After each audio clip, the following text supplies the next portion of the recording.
Díaz, ¿verdad? Que ha estado en todo momento con nuestra congregación. Recibamos con un gran aplauso al Señor, al pastor Carlos Díaz.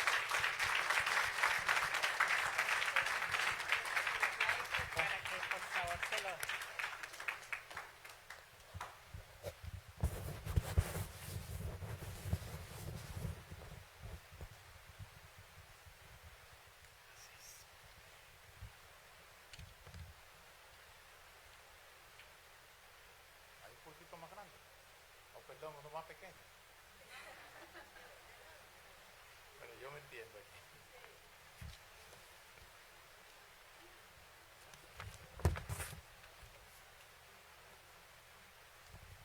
Bien, damos gracias al Señor en este día por la misericordia que ha tenido para con nosotros y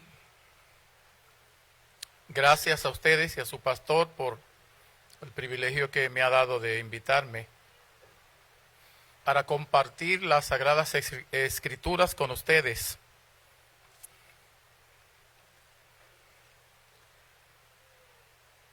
Hace unos días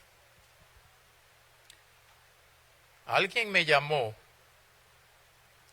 un hermano que conozco y que según el concepto que tengo de él, es un buen hermano. Entonces, me hizo la siguiente pregunta o la siguiente aseveración para que yo le dejara entender si sabía algo de eso. Me dijo: Carlos, ¿es posible que tú me ayudes a entender si es la voluntad de Dios que yo me pase toda la vida con estrechez y prueba, zarandeo, problemas, siendo yo un cristiano que quiere agradar a Dios? Y yo que lo conozco, consigue algo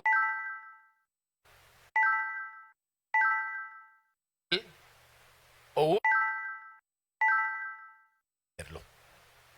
el último trabajo que le conozco, trabajaba y ganaba creo que $22 por hora, bien cómodo, seguro, todos los seguros médicos, viajes en el año, cometió un pequeño error y lo despidieron. Y cada vez que consigue algo, sí, por favor, cada vez que consigue algo parecido, lo pueden dejar ahí, los dos, que consigue algo parecido, gracias. Okay. Pues de alguna manera sucede algo en la vida de su familia. Me atrevo a decir que en pocos años, a veces en un año pasan 2 y 3 accidentes. Y uno dice, pero ¿será que es muy pecador o algo por el estilo? Yo no me pregunto así porque me parece que no es más pecador que yo. Y lo tengo por buen cristiano. Yo le dije, te voy a enviar un documento que hace tiempo Dios me regaló y me respondió la misma pregunta que tú me haces ahora, porque yo la tenía. Muchos cristianos tienen esa misma pregunta hoy día. Muchos cristianos tienen cuestionamientos para Dios. Algunos no se atreven a hacerlo porque de alguna manera piensan que pecan si cuestionan a Dios o algo por el estilo. Yo quizás pasé de ese curso y a veces he hecho unos pleitos grandes con Dios y después termino. Yo sé que voy a terminar arrepintiéndome siempre, pero así es.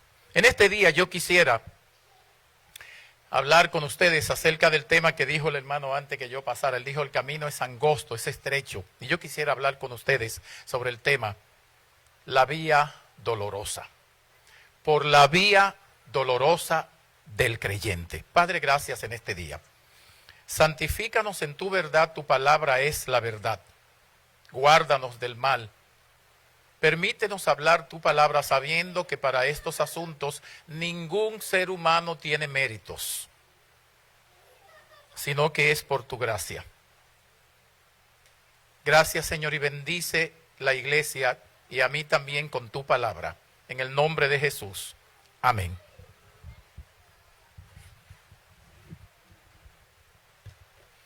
por la vía dolorosa del creyente. A menudo en este tiempo nos enseñan a caminar de una manera diferente, nos enseñan a caminar con una cabeza un poco grande, y las religiones y los predicadores de este tiempo nos enseñan un estilo de vida cristiano orgulloso. Nos hacen crecer la cabeza diciendo que somos tal o cual cosa y que somos, como estamos en tal posición, de alguna manera Dios nos va a dar alguna cosa que necesitamos y que deseamos o que le pedimos y nos han enseñado a declarar. Bueno, no es que yo no declare, yo declaro porque, dicho sea de paso, si no me lo dan no pierdo nada. Pero déjenme decirle algo, no debemos hacer que nuestra cabeza crezca con doctrinas falsas, porque muchas veces esas doctrinas falsas y esas enseñanzas falsas nos hacen llegar a lo que se llama la decepción. Cuando no recibimos, cuando vemos el del frente que tiene lo que no tenemos, cuando vemos el pecador que prospera más que nosotros, cuando vemos el que no le sirve a Dios, que las cosas le son tan fáciles, entonces el enemigo viene a tus oídos y te dice, ¿cuál es la diferencia? Sufrir. Si usted lee los Salmos, va a encontrar que David hizo la misma pregunta y dice, Señor, pero mira cómo el impío crece, no tienen problemas, sus hijos se mofan hasta de los míos y mira cómo es que... ¿Y qué es lo que pasa? David preguntó también eso. Obviamente yo no he podido llegar a un acuerdo con David sobre cómo él se conformó. Yo todavía tengo mi cuestionamiento, habrá que darme una respuesta más profunda, porque todavía yo digo, Señor, pero si los dos vamos a morir, por lo menos dame un poquito de humillación del dinero a mí también, pero no sucede. Y yo digo humillación porque dice Santiago que al que Dios lo hace rico, lo ha humillado haciéndolo rico, y al que lo hace pobre, lo ha exaltado. Por eso es que dice, el hermano de humilde condición, gloríese porque Dios lo ha exaltado. Y el que es rico, gloríese porque Dios lo ha humillado. En primer lugar, la vía dolorosa del cristiano es un camino angosto. Mateo 7, 13 y 14 dice que es estrecho el camino. Vamos a Mateo 13. Mateo el capítulo 13, los 7, los versos 13 y 14. Dice la palabra de Dios y enseña que el camino es angosto, que la senda es estrecha. Vamos, allí nos dice, entrad por la puerta estrecha, porque ancha es la puerta y espacioso el camino que lleva a la perdición, y muchos son los que entran por ella, porque estrecha es la puerta y angosto el camino que lleva a la vida eterna, y pocos son los que la hallan. Pocos son los que la hallan. Obviamente sabemos de un verso que también dice que muchos son los llamados, pero pocos los escogidos. Muchos me dirán en aquel día, dice más adelante por los versos 20 en adelante, Señor, Señor, no profetizamos en tu nombre, echamos fuera demonios. Ya aparecen los profetas, los milagreros, toda una serie de personas que aparecen ahí, diciéndole al Señor que les dé lo que les toca. El Señor dice que nunca los conoció. Y ya sabemos qué pasa con eso. En la vía dolorosa del cristiano el camino es angosto, es un camino angosto. En Lucas el capítulo 14, verso 23 dice que hay que forzar a los hombres. Habla allí de unas bodas que tenía un señor de su hijo, y entonces mandó a los siervos a invitar a los convidados, y ellos fueron e invitaron a los convidados y dijeron, bueno, el Señor ha mandado a que ustedes vengan a las bodas, pero nadie quiso venir. Ellos regresaron y le dijeron, no quisieron venir. Entonces Dios el padre del novio le dijo, vayan a los caminos y ¿saben qué? Traten de traer a los cojos, los ciegos, a todos los inválidos. Esos somos nosotros. ¿Y saben qué? Ellos dijeron, pero ¿y si no quieren venir? Fuércenlos a entrar. Es angosto el camino. Judas 1.23 dice que aún, dice Judas 1.22 y 23, esa página que está antes de Apocalipsis, miren que dicen los versos, tiene un solo capítulo, los versos 23, 22 y 23 dice, a algunos que dudan convencedlos convencedlos, a otros salvad, arrebatándolos del fuego, y de otros tened misericordia con temor, aborreciendo aún la ropa contaminada por su carne. O sea, es angosto el camino para los que estamos y para los que entran, para los que vamos a buscar y para los que ya llegaron. No es un camino fácil.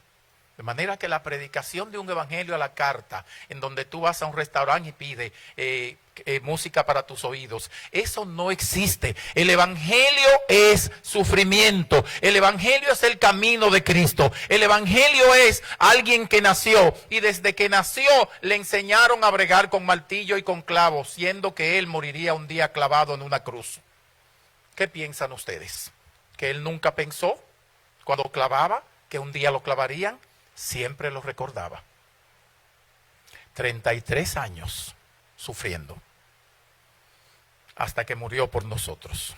Nosotros queremos vivir toda la vida gozando y al final la vida eterna. Ese no es el camino que Dios ofrece. Ese no es el camino que Dios ofrece. De hecho, no hay nada de malo en vivir quieta y reposadamente. No hay nada de malo en ser rico. No hay nada de malo en tener buenas cosas. Lo malo es afanarse por eso. No sé si fue C.S. Lewis quien escribió este documento que dice lo siguiente. Quisiera leerlo textualmente. Es el documento que me refiero, que una vez yo, con mis preguntas y mis pruebas, a alguien, Dios usó una hermana de la iglesia muy amada, y vio ese cuadro, vio un cuadro en la librería, y lo compró y me lo entregó. Yo me puse a leerlo y honestamente el cuadro era como una foto mía. Déjenme ver si se parece a ustedes. Dice: Dios te ha llamado a ser su hijo. Si Dios te ha llamado a ser su hijo y a servirle, entonces te llevará a ser verdaderamente como su hijo Jesucristo. Y Él mismo te llevará a una vida de crucifixión y humillación, y pondrá sobre ti tal demanda de obediencia que tú no podrás seguir a otras personas o medirte por otros cristianos. Y en muchas formas parecerá que Él permite que otras personas hagan cosas que Él no te deja hacer a ti. A ellos no les hace nada, pero tú no puedes hacerlas. Otros cristianos y ministros que parecen ser muy religiosos y útiles, se esforzarán, manipularán y tramarán para llevar a cabo sus planes. Y verás que a muchos de ellos Dios los dejará actuar, pero tú no puedes hacerlo. Y si lo intentas, encontrarás tal fracaso y redarguyo del Señor a través del Espíritu Santo, que te hará arrepentir profundamente. ¿No sabe usted que a veces nosotros nos arrepentimos por pecados pequeñitos que hacemos? Por cositas. Y vemos como otros están pecando deliberadamente allá y parece que la conciencia de ellos está cauterizada. Nada les duele. No es porque Dios no te hace caso, es porque te ama y quiere llevarte a un lugar especial. La fruta que se queda nueva cuando se hace la cosecha en el árbol, hay una fruta que se queda nueva y nadie le hace caso. Luego crecen las hojas y esa fruta se queda escondida. Nadie la ve. Pero luego un niño jugando en el árbol descubre que quedó una fruta que maduró perfectamente y nadie se dio cuenta. Dios nos guarda para llevarnos a una madurez perfecta, en tiempo y en espacio, bajo su voluntad.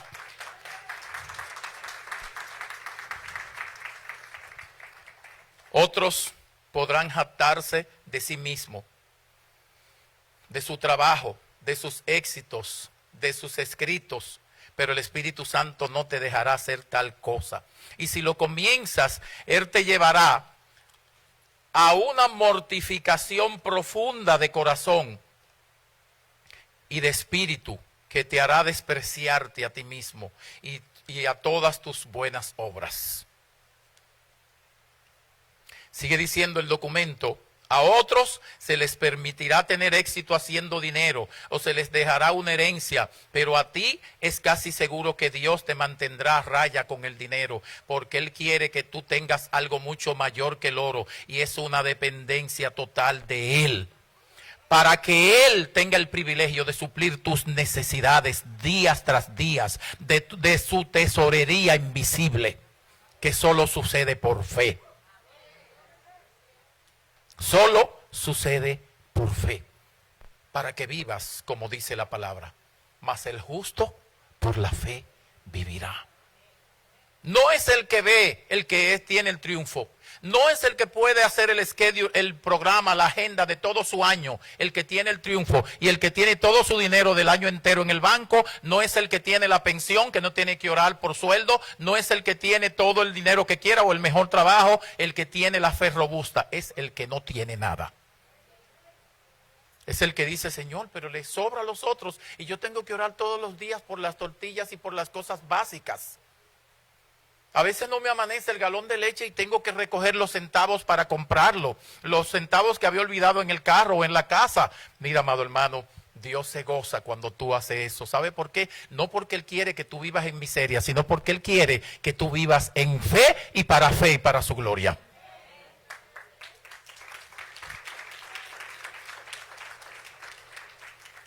Tú eres victorioso. Sigue diciendo el documento. El Señor permitirá que otros sean honrados y reconocidos.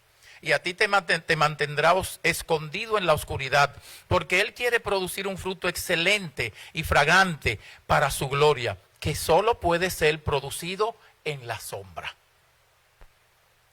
Y muchas veces uno dice, pero no me mencionaron. Pero yo me fajé tanto en la comida que hicimos en la iglesia. Wow, duré 3 días ahí. Y mira todo eso. Y se le olvidó mi nombre a fulano de tal o a fulana mencionarme. ¿Qué pasó? Y uno se va para la casa con un dolor. Porque uno no es vanidoso, pero tampoco deja de serlo. Entonces llega el problema de que uno dice, bueno, y medio se encoge, se entristece. Y dice, wow, pero cómo nos fajamos y cómo ensayamos. Una semana ensayando para el programa y que se le olvidara mi nombre. Eso sí es fuerte, eso sí es duro. ¿A usted le ha pasado? Yo no lo digo por usted, yo lo digo por mí. Yo lo digo por mí. Siendo cristiano, yo tengo casi 45 años en el pastorado, siendo maestro de la palabra. Hicimos un esfuerzo hace como 1 año de trabajo entre un grupo. Y cuando llegó la hora, que llegó el dueño del trabajo, se paró la persona a quien yo había ayudado y había relacionado y de hecho yo había traído al grupo. Y cuando se para, mencionó que gracias a Dios está recibiendo un galardón por el trabajo. Y dice gracias a Dios y mencionó una joven que la ayudó 2 días. Y yo tenía años ayudándola y no me mencionó. Dije no, eso no puede ser. Y dije desde que baje de ahí le digo que se olvide de mi nombre, que no me hable jamás en la vida. Y usted diría, pero es pastor, sí, pero me tomó como 2 meses bajarme. El Señor, pero es que tú quieres que te mencionen. Recuerda que soy yo. Y en la iglesia sucede eso. En la iglesia sucede eso. Ustedes saben que yo tengo como una hija aquí, está sentada, debe estar sentada, Margarita. Es como mi hija, yo la pastoreé toda la vida. Y imagínense. Y entonces en estos días estoy revisando un mensaje que alguien me mandó de Día de Padre. Digo, pero a mí Margarita no me mandó mensaje de Día de Padre. Oh, y entonces, pero yo no he revisado el WhatsApp de ella todavía. Y cuando digo, no me gustó eso, que no me mandara mensaje de Día de Padre. Pero de repente digo, déjame revisar antes de reclamarle. Y entonces cuando reviso, hay un mensaje de padre tan explícito, usted como un padre para mí, esto es. Y dije, ay Carlos, cállate. ¿Sabe qué? Es que uno quiere ser reconocido.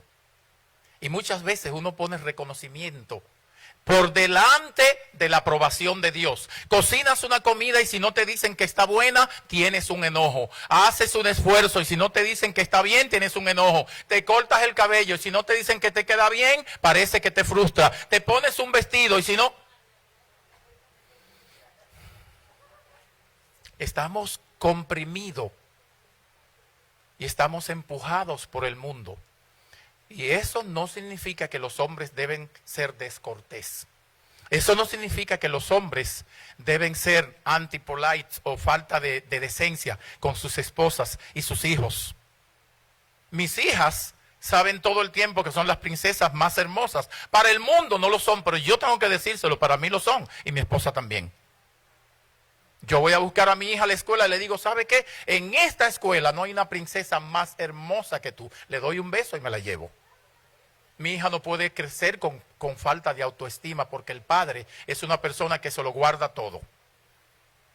Y en eso debemos crecer, y especialmente los hombres que a veces comemos, y ¿saben qué? El gato tiene una manera especial de comer. Él come y no mira al dueño porque el gato no agradece.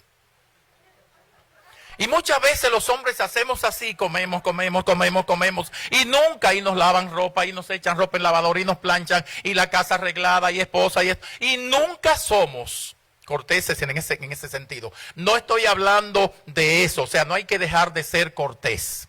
Estoy hablando de cuando hay un exceso de buscar la aprobación de los hombres. La vía dolorosa es estrecha y debes acostumbrarte que aunque no te den la aprobación los hombres, lo que tú hagas debe hacerlo para gloria de Dios.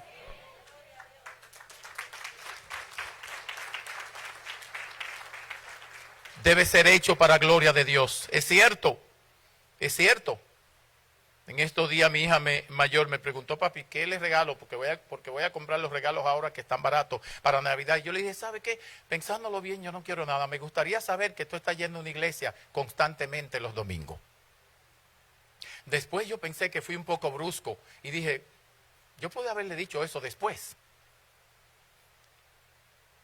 Pero muchas veces uno debe aprender a priorizar. ¿Qué es lo importante? Lo otro puede esperar. Lo otro puede esperar. Dios permitirá que tú no seas reconocido y muchas veces permitirá que otros hagan una labor menor que la tuya y que sean reconocidos más que tú, y a veces otros se llevan el reconocimiento del trabajo y la labor que tú hiciste. Después, para Dios hacer tu trabajo aún más precioso para Él, Él tal vez va a permitir que la gente te ignore.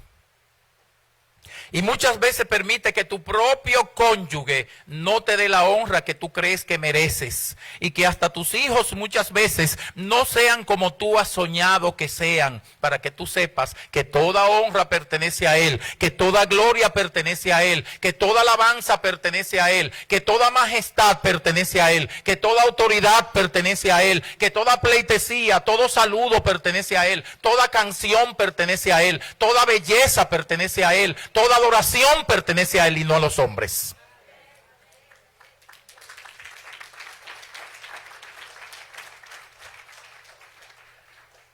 Yo tenía una alumna en la universidad, muy,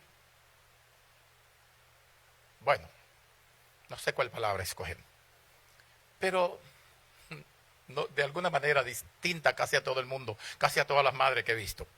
Porque cuando ella ve a sus hijos, ella casi se derrite. Ella tiene 2 hijos y son una familia realmente modelo. Son una familia muy buenos, cristianos. Pero hay algo que nunca me cuadraba. Y es que siempre que ella ve a sus hijos, ella lo mira así y dice, ay, mis hijos son tan buenos. Y así. Y yo pensaba por dentro de mí, si esta se llega a ver siquiera parada al lado de Jesucristo, a lo mejor le pide que siente a sus hijos uno a la derecha y uno a la izquierda en su reino. Como le pidió la madre de Santiago o de Jacobo y Juan, le pidió que, Señor, mira, yo soy una madre soltera, yo tengo una petición, es pequeña, yo he sufrido mucho, no tengo sesión 8, ni cupones, ni nada de eso, ¿y tú me podrías ayudar? No, ¿qué tú quieres? Le dice Jesús, dice, es algo pequeñito, que en tu reino tú pongas mis 2 hijitos, que se han criado sin padre, uno a la derecha y uno a la izquierda. Y yo decía, pero ¿cómo ella puede ver sus hijos así? No lo ve como pecadores. Es cierto que tú puedes decir gracias a Dios y gloria a Dios que me ha permitido criar mi familia bajo el temor de Dios. Pero yo todavía no entiendo eso.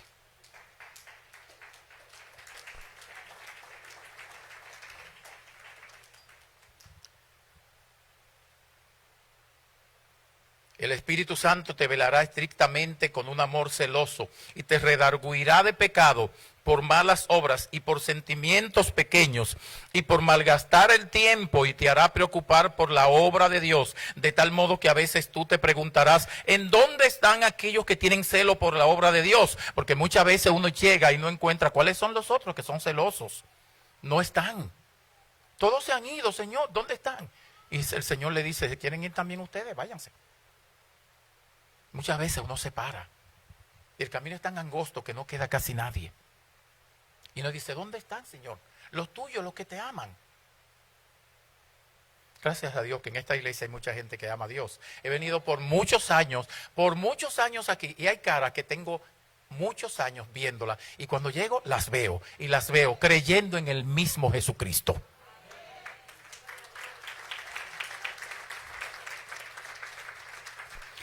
¿Dónde están los que tienen celo por ti? ¿Dónde están los que se ponen en la brecha? ¿Dónde están los escogidos? ¿Dónde están los que pertenecen al remanente? Algo que nunca preocupará a los demás, a ti te preocupará. Así Dios hará contigo.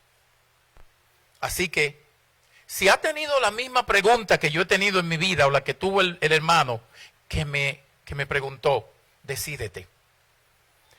Decídete, porque el soberano, el eterno, te ha tomado como un hijo especial. Y es Él el que quiere que tú camines en necesidad. Alguien diría, no, yo no estoy hablando de miseria. Yo estoy hablando de pruebas y de caminar por un camino angosto. Yo no estoy hablando de no tener nada. No. Yo estoy hablando de que lo que tienes, lo recibes de Dios. Yo estoy hablando de que lo que tienes que atesorarlo, porque no te vino como los otros lo consiguieron. Te vino bajo oración y te vino por la gracia de Dios. Yo estoy hablando no de una vida victoriosa en donde podemos decir victoria toda la vida. Vivo en victoria, en victoria, en victoria. Sí es bueno vivir en victoria, pero mejor sería una palabra decir vivo en obediencia. ¿Saben por qué? Porque al apóstol Pablo lo llevaron a la guillotina y dijo, el tiempo de mi partida está cerca, ya yo estoy para ser sacrificado. Posiblemente Nerón le iba a cortar la cabeza, pero Pablo no tenía esa tristeza profunda, él tenía el gozo de Cristo. A Jeremías lo metieron en una cisterna, le daban un pedazo de pan, pero estaba metido en una cisterna, tapado, y tenía gozo. A Pedro lo quemaron, pero tenía gozo. A Isaías, el profeta, lo aserraron por la mitad en un aserradero, pero tenía gozo. A Esteban lo mataron a pedrada, pero dijo, veo los cielos abiertos y al Hijo de Dios sentado a la diestra del Padre. Alabado sea el nombre de Dios. Estoy hablando de un camino angosto. Y el camino, la vía dolorosa del creyente, es un camino angosto. La vía dolorosa del creyente exige que nosotros volvamos a su amor, tengamos un amor celoso, tengamos un amor por buscar la intimidad con Dios. Pero hoy día, lamentablemente, tenemos una forma de buscar y de observar la belleza de Jesucristo que no la vemos. No vemos la belleza de Jesucristo. Y ¿sabe usted por qué yo digo que nosotros los evangélicos, los cristianos evangélicos nacidos de nuevo, no estamos viendo la belleza de Cristo? ¿Sabe por qué? Porque pasamos más horas en el celular viendo la basura del mundo que viendo el rostro de Jesucristo. ¿Y sabe qué? El entretenimiento es la manera de tú decirle al Padre, estoy entreteniéndome en el celular porque no veo la belleza del hijo que tú dices que tenía tal belleza. ¿Y sabe qué? Cuando el Señor me enseñó eso a través de uno de sus siervos, yo tuve que arrepentirme. Le dije, sí, Señor, pero yo estoy entreteniéndome también. ¿Cuántas horas yo veo de WhatsApp? ¿Y cuántas horas de Facebook? ¿Y cuántas horas de Twitter? ¿Y cuántas horas de esto? Mínimamente un adulto de hoy pasa 4 horas mínimo, según las estadísticas, 4 horas en el celular. Sumando, por supuesto, hay un app que han subido que cada vez que tú le haces el celular así para usarlo, el app se activa y te cuenta el tiempo. Y mínimamente un adulto pasa 4 horas. Y un joven estudiante, de esos que viven metidos en su cuarto toda la vida, pero no orando, pasan mínimo 10 horas al día. Porque todavía es de noche y los padres entran al cuarto y solo se ve la luz del celular en sus ojos. Y no son solo los hijos suyos. Yo he tenido que desconectar el internet mío y me llevo el router para mi cuarto. Punto. Y le digo, no, hasta las 11 de la noche el internet, punto. De ahí para allá, oren. Es que tengo tarea, hazla de día.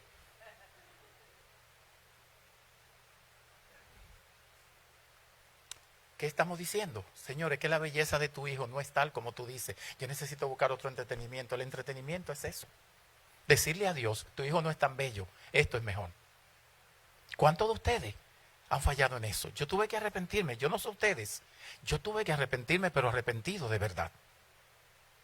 Tuve que arrepentirme porque frente a la belleza de Cristo no hay nada que se pueda parar frente a la belleza de Cristo. No hay nada que se pueda, nadie se puede detener ni parar frente a la majestad de Cristo, el Hijo de Dios. Nadie frente a la honra de Cristo puede hablar.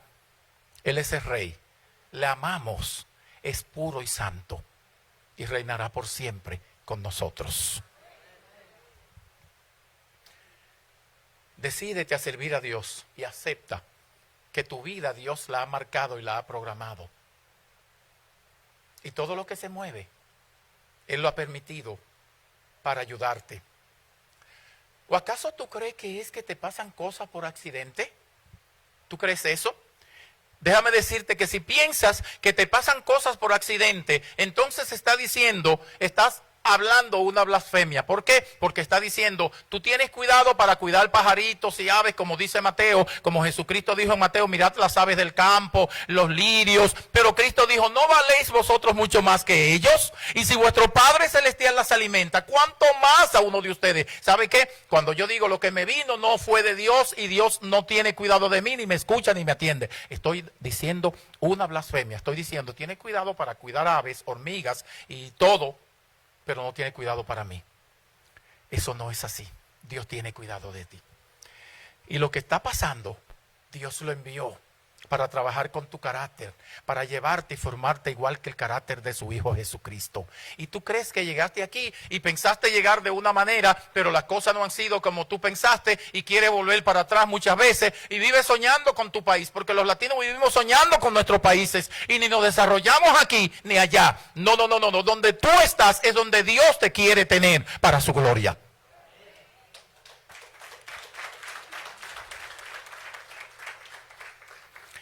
En segundo lugar, vimos en primer lugar que es un camino angosto. En segundo lugar, la vía dolorosa es un camino de soledad. Veamos el ejemplo de muchas personas que vivieron en el ministerio y vivieron en soledad. Por ejemplo, vemos la soledad de José. ¿Qué le llevó a la cárcel? ¿Qué le llevó a que lo vendieran? Unos simples sueños. ¿Quién le dio los sueños a José? Dios. ¿Y quién le dio la túnica? Él le pidió al padre que le hiciera una túnica. Dios envió a que le dieran esa túnica. Para colmo de males, Dios le dice a Jacob, hazle una túnica ahora para que lo envidien mucho más y lo vendan. Todo eso fue planificado por Dios. Y lo vendieron y lo llevaron. ¿Y quién lo metió a la cárcel? Dios lo metió a la cárcel también. Y nosotros pensamos que hay parte de la vida de nosotros que no. Porque en la cárcel él consiguió prosperar, lo hicieron jefe y consiguió conocer a los siervos del rey. Y cuando el rey soñó que no conocía el sueño, ellos le dijeron, yo conocí en la cárcel. Y déjenme decirle, él le dijo a los compañeros, cuando ustedes estén, sobre todo al copero, porque el panadero, él le dijo, a ti te van a matar, y lo mataron realmente, pero el copero va a vivir. Y le dijo, acuérdense de mí cuando estén en el palacio. Nunca se acordaron de él hasta que lo necesitaron. Así van a hacer contigo, y te van a llamar un día y te van a decir, Marlene, ven acá, te necesito, ven ora por mí. No digas, bueno, no me llamó y ahora que está apurada me va a llamar. Vete, es la obra de Dios que vaya y ore por esa persona. ¿Sabe qué? Se acordaron de José cuando lo necesitaron. ¿Y cuántas veces uno dice, esté llamándome o está llamándome, qué será? Recíbelo, es que Dios quiere que así sea. Se acordaron de él, entonces el rey soñó y nadie le decía el sueño. Hay un esclavo, hay un preso que sabe el sueño. Fueron y lo buscaron. Dios lo llevó. Desde que lo vendieron hasta que llegó a ser gobernador de Egipto, pasaron casi 20 años. ¿Está usted dispuesto a pasar 15, 20 años en prueba? para luego que lo lleven a ser gobernador y luego traer a su familia y que los judíos crecieran en Egipto y todo eso. ¿Está usted dispuesto a hacer el camino para los demás? Al año nosotros estamos renunciando. Señor, pero hay tantas pruebas. Me voy. Al año, por eso hay tantos divorcios. La gente, en lugar de buscar el rostro de Dios para que Dios le diga, se conocen más fácil el camino del abogado y entonces se destruye todo. Nadie perdona, nadie pone la misericordia por encima de la justicia. ¿Y sabe qué? Dice la Biblia que la misericordia triunfa sobre el juicio. La persona que tú tienes o la que te hizo daño o el que te hizo daño puede merecer la muerte, pero aún así, dice Dios, aunque merezca la muerte, la misericordia se impone sobre el juicio. Sé misericordioso. Y por falta de misericordia, muchas veces destruimos todos. Y dice la Biblia, juicio sin misericordia se hará contra todo aquel que no hiciere misericordia. José estuvo en la soledad y en Génesis vemos cómo, en capítulo 40 de Génesis, vamos al capítulo 40 de Génesis y vamos a ver ahí dos versos. El verso 14, Génesis 40, el verso 14. Y vamos a ver algo que le pasó allí a este joven. Y vamos a ver también el verso 23 del mismo capítulo 40. Dice así la palabra de Dios en el verso 14. Acuérdate pues de mí cuando tengas este bien y te ruego que uses conmigo de misericordia y hagas mención de mí a Faraón y me saques de esta casa. José quería salir de la cárcel, sí. ¿Es normal que usted y yo querramos salir de la situación? Seguro que sí. Es normal, no es pecado. Aunque Dios nos tenga ahí, es normal que, Señor, sácame algún día. Pero Dios te va a sacar cuando sea para su gloria. El verso 23 dice, y el jefe de los coperos no se acordó de José, sino que lo olvidó. Vemos también la soledad de David. ¿Qué lo llevó a pecar? Un hombre trabajando solo, siendo rey solo, sin tener unos consejeros como lo tenía. Tenía un consejero y el consejero no era bueno. Ya saben ustedes que el consejero de David aconsejó al hijo, al hijo más amado para que se rebelara contra él. Entonces no era un buen consejero. Llegó a pecar en su soledad. Es solitaria, la vía dolorosa del creyente es solitaria. Y el Salmo 32:3 dice, mientras cayese envejecieron mis huesos en mi gemir todo el día. El Salmo 42:1 y 2 dice, como el ciervo brama por las corrientes de agua, así suspira por ti, oh Dios, el alma mía. Mi alma tiene sed de Dios, del Dios viviente. ¿Cuándo vendré y me presentaré delante de ti? Es un camino solitario que a veces hay que decir eso. Muchas veces hay que decirle a Dios, ¿hasta cuándo, Señor? Dígaselo, eso no es pecado. Salmo 63:1 y 2 dice, oh Dios, tú eres mi Dios, te buscaré con afán. Mi alma tiene sed de ti, mi carne te anhela, en tierra seca y árida donde no hay agua, para ver tu poder y tu gloria, así como te he mirado en el santuario. El Salmo 84, verso 2 dice, anhela mi alma y aún desea con ansias los atrios del Señor. Mi corazón y mi carne cantan con gozo al Dios vivo. El Salmo 143, 6 y 7 dice, a ti extiendo mis manos, mi alma te anhela como la tierra sedienta. Es solitario el camino. La soledad de Elías. Elías, vamos a Romanos el capítulo 11, verso 1 al 4. La soledad de Elías lo llevó a pensar hasta deprimirse. El profeta Elías, y usted dice, ¿el profeta? Sí, el profeta. Romanos el capítulo 11. Vemos allí los versos 1 al 4, dice, digo pues, ¿ha desechado Dios a su pueblo? En ninguna manera, porque también yo soy israelita, de la descendencia de Abraham y de la tribu de Benjamín. No ha desechado Dios a su pueblo, al cual desde antes conoció. ¿O no sabéis qué dice de Elías la Escritura? ¿Cómo invoca a Dios contra Israel diciendo, Señor, a tus profetas han dado muerte y tus altares han derribado y solo yo he quedado y procuran matarme? Pero ¿Qué le dice la divina respuesta? Me he reservado 7,000 hombres que no han doblado la rodilla delante de Baal. Cuando tú tengas esos problemas y estés orando y estés ayunando y estés haciendo vigilia y pidiéndole a Dios, no crea que estás solo. Hay 7,000 que están orando contigo para gloria de Dios. Hay mucha gente orando siempre. Dios tiene un remanente. Aunque no lo veas, Dios tiene un remanente.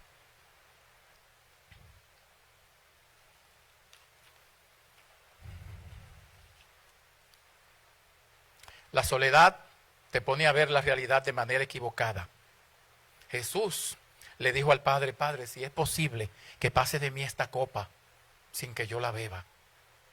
Porque hay un momento en que el camino se va achicando y se va haciendo más difícil y la gente se va bajando de tu tren. Los amigos que eran 400, si ya te quedan en 100, luego te quedan 50, luego de repente solo ves 3 cuando mira, luego de repente solo ves 1 y luego de repente estás solo. El apóstol Pablo dijo, en mi primera defensa ninguno estuvo a mi lado, todos me abandonaron, pero el Señor me dio fuerza y así fui librado de la boca del león. Cuando vas llegando al final, cuando hay pruebas, te ves solo. Es por eso que hay que preservar la familia. Es por eso que hay que preservar la familia, la unidad familiar en Cristo. Porque muchas veces la persona que tú despreciabas es la única persona que está a tu lado. Es la única que está a tu lado. Un pastor que compartía iglesia, que compartía local conmigo en la iglesia, tenía una iglesia muy próspera, que yo me preguntaba, wow, pero ¿cómo es que yo trato de predicar la palabra de Dios con celo y la verdad? Y yo no crezco como él. Y él llegó y en un año ya pasaba de 100 personas en la reunión, y una cosa brillante y algo. Bueno, yo no sé si eso era envidia o qué que yo sentía, pero de alguna manera, espero que no, pero hablamos él y yo, pero de repente el pastor se sube en el púlpito y le dice, hoy es mi último día aquí, me voy, me siento seco, me siento no amado, comenzando por mi esposa, que se ha encargado más de la iglesia que de mí, se ha encargado más de ustedes, de las actividades que de mí, me siento solo, me siento triste, me siento derrotado. Compró su ticket y se fue para otro país y abandonó la iglesia. Dice un libro por ahí, los pastores también lloran. No es malo llamar a su pastor para decirle, pastor, estoy orando por usted y además lo amo y le doy gracias a Dios por el pastor que Dios me dio. No es malo hacerlo. No lo hagan todo el mismo día, porque entonces el pastor Alcántara va a decir, ¿será que me voy a morir y me están despidiendo? Bueno. Pero vemos otra persona, ya finalizando, Juan el Bautista. Juan el Bautista, siendo el primo de Jesucristo, escuchó la voz del cielo que decía, Juan el Bautista escuchó la voz del cielo, oiga, era primo de Cristo, escuchó la voz del cielo que decía, este es mi hijo amado. Bautizó a Cristo, no solamente eso, no solamente, le dijo a sus discípulos, he aquí el Cordero de Dios que quita el pecado del mundo, síganlo a él. Y dijo de Cristo, detrás de mí viene uno que yo no soy digno de, encorvado o abajado, a desatar o amarrar las correas de su zapato. Cuando llegó y estaba preso, Juan el Bautista, antes que el rey Herodes le cortara la cabeza, dudó. La soledad del ministerio te pone a dudar. Muchas veces estaré yo. ¿Es el evangelio correcto? ¿Estaré yo en la verdad? ¿Seré yo cristiana de verdad? ¿Realmente me tomará Dios en cuenta, como dice el pastor y como dicen los mensajes? Es así, ¿verdad? Juan dudó. ¿Y sabe qué? Le mandó a preguntar, llamó a sus discípulos y le dijo a sus discípulos, vayan y pregúntenle a Cristo si es Él el que habría de venir o si esperamos a otro. Usted diría, pero Juan dudó. Sí. Es que en este cuerpo de muerte llega la duda. Pero cuando te llegue la duda, recuerda, aún en medio de la duda, el Espíritu Santo está a tu lado y está en ti. Aún en medio de la duda. Hay un pastor muy famoso que ya partió con el Señor, yo respeto y escucho bastante, David Wilkerson. Es uno de los pastores, de los siervos de Dios más consagrado que yo escuché, que he escuchado en mi vida, al final dijo: Señor, siento que no he hecho nada. Siento que perdí el tiempo, perdóname. Déjenme decirle, muchas veces yo miro hacia atrás y me he hecho la misma pregunta. Señor, ¿qué he hecho? ¿Qué he hecho? A veces me llaman algunos de los pastores que yo discipulé y entrené y dejé pastoreando, o en Santo Domingo o aquí. Pastor, aconséjeme por tal cosa. Y a veces el Señor me dice, me está preguntando qué has hecho. Ahí está. Pero es normal que uno se pregunte. La vía dolorosa es un camino de muerte. Es un camino de muerte al yo. Gálatas el capítulo 2 y el verso 20. Hay que morir a yo. Es un camino de muerte al viejo hombre. Efesios el capítulo 4, verso 22. Hay que hacer morir el viejo hombre con sus pasiones. Es un camino de muerte a la voluntad de la carne. Filipenses 3, 10 al 16. Y dice, llegando a ser semejante a Cristo, no solamente en la vida, sino en su muerte. Pero ¿sabe hasta dónde llegamos nosotros? Como dice el asunto el juramento de los casados. Hasta que el dinero nos separe. Pero ya la muerte no separa a nadie. Es muy raro que muera, que sea por muerte, que la gente se separe. Es dichoso. No le da tiempo a la muerte. ¿Quién, yo? No. Como dicen las mujeres, mejor muerta que sencilla. Imagínense.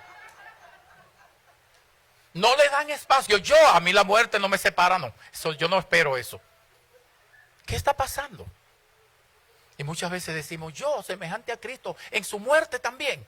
No, yo podré ser cristiano. Y como decía una joven esposa en una casa en Miami que fui a dar un estudio bíblico, y entonces de repente ella está preocupada, y yo le pregunto al pastor que me invitó, ¿y por qué ella es como así? No sé. Y me dice él, es que ella tiene una preocupación por su marido. Y digo yo, wow, qué buena esposa. Y dice él, no, pero no es como usted piensa. Es que ella me llama y me dice, pastor, yo estoy preocupada, porque es que mi marido se ha cogido el evangelio muy a pecho. Oiga la preocupación de ella, que su marido se ha cogido el evangelio muy en serio. El Señor la reprenda. El Señor la reprenda. Moisés estaba tan hastiado que un día Dios le dijo, háblale a la roca, y golpeó la roca. Golpeó la roca, las murmuraciones de la gente que iban con él, golpeó la roca. Pablo dice más adelante que la roca era Cristo. Hay errores que uno comete cuando se siente solo, cuando siente que el camino es angosto, cuando siente que hay soledad, que hay presión. Pero sigamos hacia adelante, que Cristo no es Cristo. Él no es Dios de personas que se devuelven. Él es Dios de los que siguen hacia adelante. Y hacia atrás, nunca. Nosotros siempre seguiremos hacia adelante en Cristo.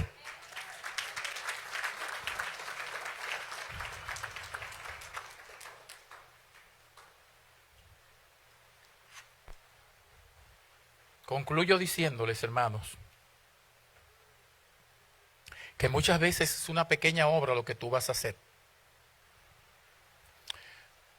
Para el 1869 había un señor, un cristiano puritano, llamado George MacDonald. Él escribió un libro que se llamaba The Fantasy, pero un libro cristiano.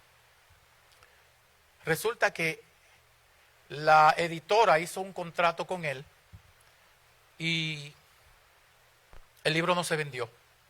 Fue un fracaso. La editora lo despidió. Y a él lo tenían como el escritor fracasado. Un día, un niño va caminando en los garages que hacen en Londres y ve el libro de fantasy, lo compró y lo leyó. Y ese libro cambió su vida. Y ese niño es el que se llama C.S. Lewis. C.S. Lewis fue el que escribió las Crónicas de Narnia, que Disney firmó 2 películas. Fue un cristiano, fue 20 años la voz oficial de la BBC de Londres. Un cristiano excepcional. Muchas veces lo que tú haces la gente lo va a despreciar. Pero esa obra que tú hiciste, un día vas a ver el fruto. Y en el cielo mucha gente va a aparecer con obras que tú hiciste que tú piensas que no sirven para nada. Con obras que tú hiciste que tú piensas que no honraste a Dios. ¿Sabe qué? muchas veces hasta con callarte, en ocasiones en que piensas que debes hablar. Hay personas que son impactadas por el Espíritu y vas a encontrar fruto en el cielo. Y te van a decir, ese día yo vi que ser creyente era diferente y acepté a Cristo. Y tú le vas a decir, pero mira, si yo me callé porque estaba tan enojada que no sabía qué iba a decir. Pero te callaste, el Señor te ayudó a que te calles. Y eso glorificó a Dios. Muchas veces llegaste primero y no encontraste a nadie. Pero es que no van a venir. ¿Y dónde están? No, es que Dios quiere glorificarse contigo. Muchas veces diste lo que no tenía, como la viuda. Y el Señor se glorificó con eso. No estés buscando hacer obras grandes. Concluyo diciéndote sobre el joven de la vasija. El joven que cargaba agua, he compartido esa anécdota con ustedes antes. El joven que cargaba agua y llevaba 2 vasijas aquí, pero había una vasija que tenía un orificio y liqueaba agua ya uno está entre inglés y español. Liqueaba es goteaba agua para el suelo. Y entonces esa vasija de ese lado llegaba vacía casi a la casa del rey. Un día la vasija, dice la moraleja, que le dice al Señor, mi Señor, yo me siento avergonzada con usted, porque la otra vasija del otro lado llega llena y le da un buen servicio a mi Señor. Y el servicio que usted le da al rey es bueno con la otra vasija. Pero yo, debido al desperfecto que tengo, al orificio que tengo, a la grieta, se bota todo el agua. Y cuando llego allá, llego casi vacía. Y tengo una vergüenza por el servicio que le doy. El Señor le dice a la vasija, le dice, yo te voy a enseñar algo. Fíjate de aquí para allá, en el lado tuyo y el lado de la otra vasija. ¿Te has fijado que el lado de la otra vasija no hay nada sembrado, no hay flores, y el lado tuyo está lleno de flores? Porque yo aprovecho tu defecto y tu desperfecto para glorificarme, y eché semilla, puse semilla, y con tu defecto yo riego las flores, y esas son las flores que yo pongo en la mesa del rey. Padre, gracias en este día. Santifícanos en tu verdad, tu palabra es la verdad. Permítenos, soberano Señor, entender que no es el que corre más, es el que corre según el Espíritu Santo. No es el que da más dinero, es el que da de corazón para gloria de Dios. No es el que hace más obra, el que tiene más actividades en la iglesia, es aquel que todo lo que hace, lo hace para gloria de Dios. Señor, permítenos, soberano Dios, ser como aquella señora ancianita que dio ese testimonio en la iglesia. Y anoche yo escuché el pastor predicar, que decía que él iba a la iglesia, y cuando la ancianita dio el testimonio, y al joven se le predicaba mucho y nunca había aceptado a Cristo, y un día esa ancianita subió y dio el testimonio, no sé en qué país, me parece que en Colombia, en uno de los países de Sudamérica, y cuando la ancianita concluyó, el joven le dijo a su padre, papi, estoy listo para aceptar a Cristo. Y el padre le dice, ¿pero por qué? Y el joven dice que cuando la ancianita dio el testimonio, el Espíritu Santo encendió la luz en su corazón y él nació de nuevo. No necesitamos hacer grandes cosas para ti. Lo pequeño o lo grande que tú nos pongas, todo debe ser hecho para tu gloria. Bendícenos, Señor. Bendice a todos aquí. Bendice al pastor y su familia donde quiera que se encuentren.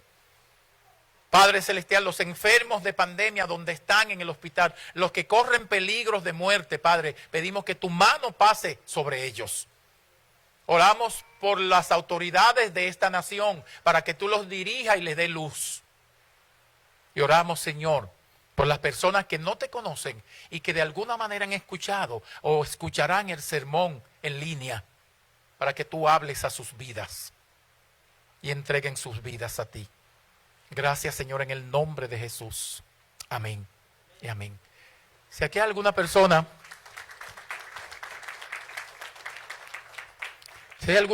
que no conoce a Cristo y quiere hacerlo, al final del servicio estamos dispuestos todos Puedes llamar a cualquier hermano y te guiará a orar para aceptar a Cristo en tu corazón. ¿Quieres hacerlo ahora? Amén. Cuando gustes. Pero si oíste la voz de Dios hoy, no endurezca tu corazón. Porque muchas veces Dios habla a tu vida y luego de ahí se endurece más. Que Dios te bendiga.